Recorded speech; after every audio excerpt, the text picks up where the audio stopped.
दोस्तों आज जो कॉमिक्स हम पढ़ेंगे वो है जातक कथाओं का पार्ट 7 आपस का झगड़ा।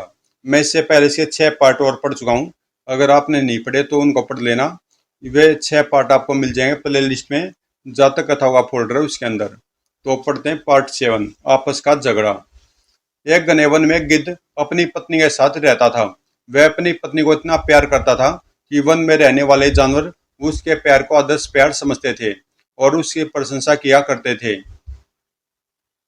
इसके अतिरिक्त गिद्ध और उसकी पत्नी दोनों ही भले और शांति प्रिय थे। उनका कभी किसी के साथ झगड़ा नहीं होता था। वे सबके साथ स्नेह भरा व्यवहार किया करते थे। एक बार जब गिद्धनी गर्भवती थी तो कुछ कमजोर सी दिखाई देने लगी। उसने गिद्ध के साथ सैर सपाटे करना बंद कर दिया। वह अधिकतर अपने बिस्तर पर ही लेटी रहने लगी थी। उसकी ये हालत देखकर गिद्ध चिंतित हो उठा। पत्नी के दुर्बल शरीर पर बड़े प्यार से हाथ फेरते हुए उसने पूछा, क्या बात है रानी, तुम दिन पर दिन कमजोर होती चली जा रही हो। तुम्हारा फूल की तरह खिला रहने वाला चेहरा अब पीला पड़ गया है। तुम हर समय बुझी बुझी सी रहने लगी हो। क्या बताऊं नाथ, न जाने क्यों कई दिनों से मैं अपने अंदर एक जीव सा कमजोर महसूस कर रही हूँ। इसका मतलब है कि तुम्हें ऐसी खुराक की जरूरत है जो तुम्हें ताकत पहुंचा सके। हाँ नाथ, मुझे भी ऐसा ही लग रहा है। अच्छी और ताकतवर खुराक खाए बिना मेरी यह कमजोरी दूर नहीं होगी। तुम चिंता मत करो, मैं तुम्हारे लिए ऐसा मांस अभी लेकर आता हूँ जो तुम्हारी इस कमजोरी को दूर कर सके। न जाने क्यों मुझे अब उन जानवरों का मांस अच्छा नहीं लगता जिनका मांस तुम रोजाना लाया करते हो। लोमड़ी मौसी एक दिन बता रही थी कि पानी में रहने वाले जानवरों में धरती पर रहने वाले जानवरों की अपेक्षा अधिक ताकत होती है। इसलिए उनका मांस भी धरती पर रहने वाले जानवरों के मांस से अधिक ताकतवर होता है। और लोमड़ी मौसी बता रही थी कि रोहिल मछली का मांस पानी में रहने वाले सभी जानवरों के मांस से अधिक ताकतवर होता है, स्वादिष्टता में सबसे अधिक होता है। लोमड़ी मौसी ने बताया तो सच ही होता होगा। मैं रोहित मछली का ही मांस खाना चाहती हूँ। जब मैं अब मैं रोहित मछली के मांस के अलावा और किसी भी जानवर का मांस नहीं खाया करूंगी। तभी मेरी यह कमजोरी दूर होगी। तुम चिंता मत करो रानी, आज मैं तुम्हारे लिए रोहित मछली का ही मांस लेकर आऊंगा। तुम आराम करो, इधर उधर मत घूमना। घूमने से और कमजोरी आएगी।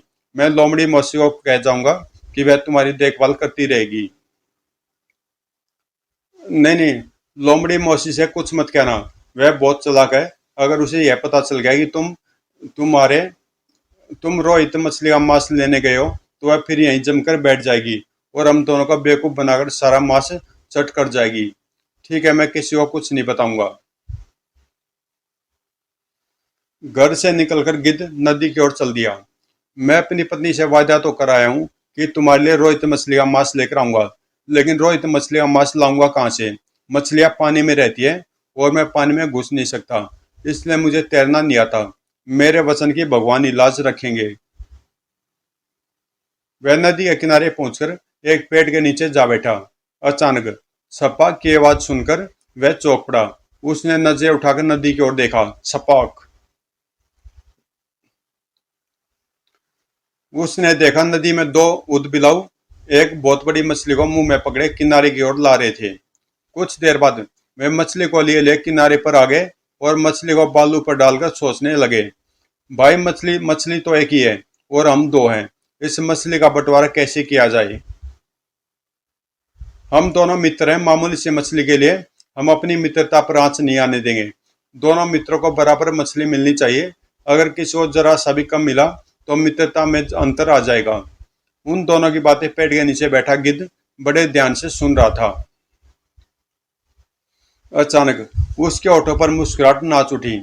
उसकी नजर पास वाले पेड़ के नीचे सोए हुए लकड़हारे पर पड़ी, जिसकी कुल्हाड़ी उसके सिरहाने पेड़ के तने से टिकी हुई थी। वह चुपके से उठा और मुंह में दबाकर कुल्हाड़ी उठा लाया और दोनों बिलावों के पास पहुंच गया। तुम लोग सच कहते हो, मामूली सी बात के लिए मित्रता में अंतर नहीं आने देना चाहिए। हम दोनों बचपन के दोस्त हैं। एक मामूली सी मछली के लिए अपनी दोस्ती खत्म नहीं कर सकते। अगर तुम दोनों कहो तो मैं इस मछली को तुम दोनों दोस्तों में बराबर बराबर बांट दूं। इससे अच्छी बात और क्या हो सकती है। भाई, तुम इस मछली का बंटवारा कर दो। वैसे तो बड़े बूढ़ों ने कहा कि दो दोस्तों के झगड़े में समझदार आदमी को नहीं पड़ना चाहिए। लेकिन तुम दोनों मुझे भले दिखाई दे रहे हो, इसलिए मैं तुम्हारा बंटवारा कर दूंगा। लेकिन यह तो बताओ, तुम दोनों को मुझ पर विश्वास तो है ना? दोनों बिलाव एक साथ बोल उठे।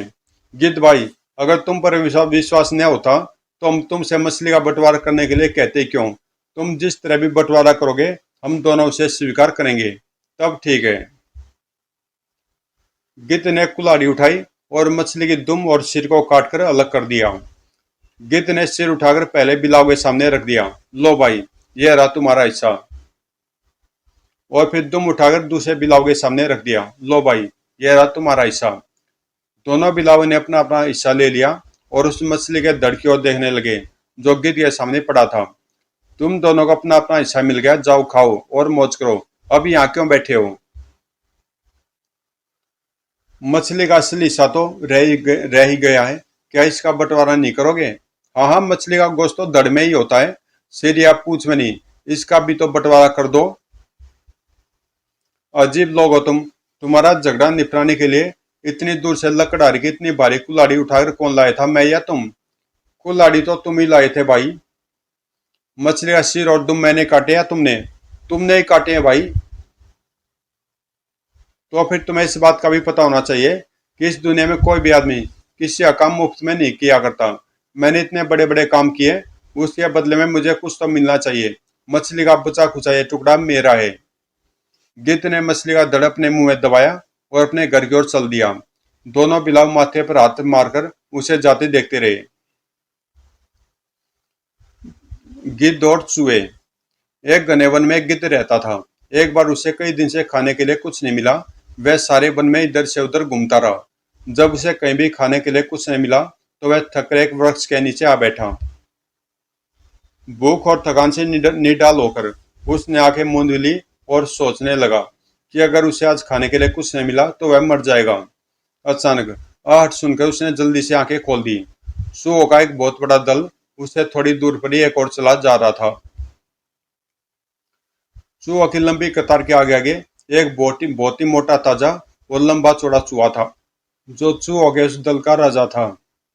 वैसे तो मैं बहुत बेहद थका हुआ हूँ। कई दिन भूखा रहने के कारण शरीर में ताकत भी नहीं रही है। फिर भी मैं चूहों का तो शिकार कर ही सकता हूँ। लेकिन अगर मैंने इन पर झपट्टा मारा तो अधिक से अधिक एक चूहे को पकड़ पाऊंगा और बाकी के सारे चूहे पलक झपकते ही गायब हो जाएंगे।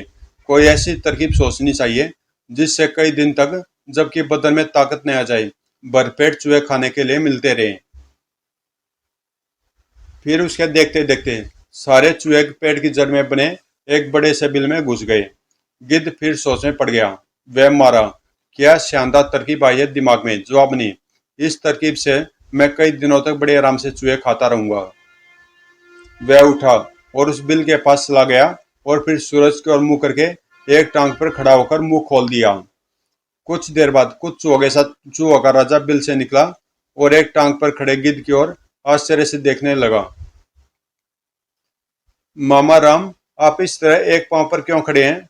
चूहों के राजा, अगर मैं जमीन पर अपने पांव रख दूं तो जमीन मेरा बोझ नहीं उठा सकेगी, पाताल में धसी चली जाएगी।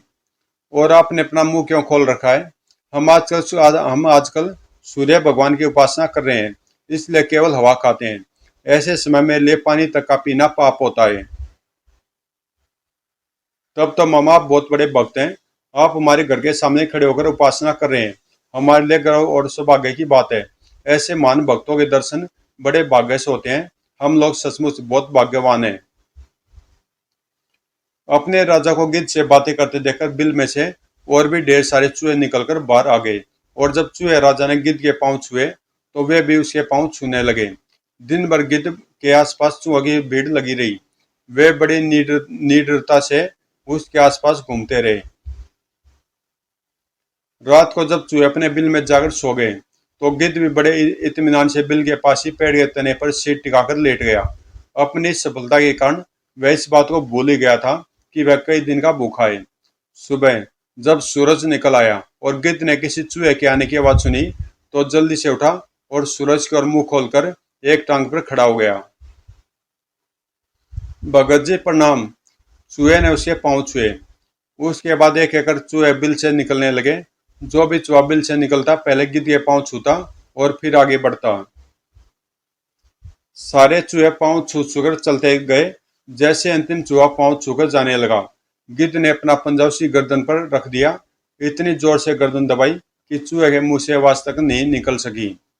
गिद्ध ने मुस्कुराते हुए बने हुए चूहे को उठाया और बड़े इत्मीनान से मुंह में रख लिया। इसी तरह गिद्ध सुबह शाम दोनों समय एक एक चूहा खाने लगा। दिन में भी जब उसको कोई अकेला चूहा दिखाई दे जाता, उसे उठाकर मुंह में रख लेता था। रोजाना चूहे खा खाकर उसके बदन में फिर से ताकत आ गई। वह हट्टा कट्टा दिखाई देने लगा। चूहों का राजा हैरान था कि गिद्ध केवल हवा खाता है, फिर भी दिन पर दिन मोटा होता चला जा रहा है। उसके मन में संदेह जाग उठा। उसने एक एक कर अपने साथियों को गिना। उनकी संख्या काफी कम हो गई थी। उसने उसी समय अपने मंत्री को बुलाया। जिस दिन इस गिद्ध को हमने अपने बिल के पास एक टांग पर खड़े होकर सूर्य भगवान की उपासना करते देखा था, यह इतना कमजोर था कि इसकी एक एक हड्डी दिखाई दे रही थी। लेकिन एक सप्ताह में यह इतना मोटा ताजा हो गया जैसे बिल्कुल जवान हो। इसका कारण क्या हो सकता है? महाराज, सबसे दिलचस्प बात तो यह है कि वह सिर्फ हवा खाता है, फिर भी गेंडे की तरह फूलता चला जा रहा है। और महाराज, हमारे साथियों की संख्या पहले से काफी कम दिखाई देती है। मुझे पूरा विश्वास हो गया कि इस गिद्ध ने हम लोगों को खाने के लिए ही सूर्य भगवान की उपासना का ढोंग रचा रखा है। हम कल इसकी जांच करेंगे। वह किस तरह महाराज? रोजाना की तरह कल सुबह बिल से सबसे पहले मैं नहीं निकलूंगा। सारे चूहे पहले बिल से निकलेंगे और पेड़ के पीछे छिपकर खड़े हो जाएंगे। मैं सबसे बाद में निकलूंगा। ठीक है महाराज। अगले दिन सूर्योदय होते ही गिद्ध फिर सूर्य की ओर मुंह करके एक टांग पर खड़ा हो गया। कुछ देर बाद एक एक चूहा बिल से निकलता गया और गिद्ध के पांव छूकर पेड़ के पीछे खड़ा होता गया। अंत में जैसे चूहों का राजा बिल से निकला, गिद्ध जल्दी से तो दोनों टांगों पर खड़ा हो गया और चूहों के राजा की ओर मुंह झुकाया। चूहों के राजा ने बड़ी फुर्ती से छलांग लगाई और फिर पलटकर गिद्ध की गर्दन पर सवार हो गया और अपने नुकीले दांत उसकी गर्दन में गड़ा दिए। दूसरे पल पेड़ के पीछे खड़े सारे चूहे गिद्ध पर टूट पड़े। गिद्ध छटपटाकर जमीन पर गिर पड़ा और अपने दोनों पैरों को पीट पीट कर चूहों से छुटकारा पाने की कोशिश करने लगा।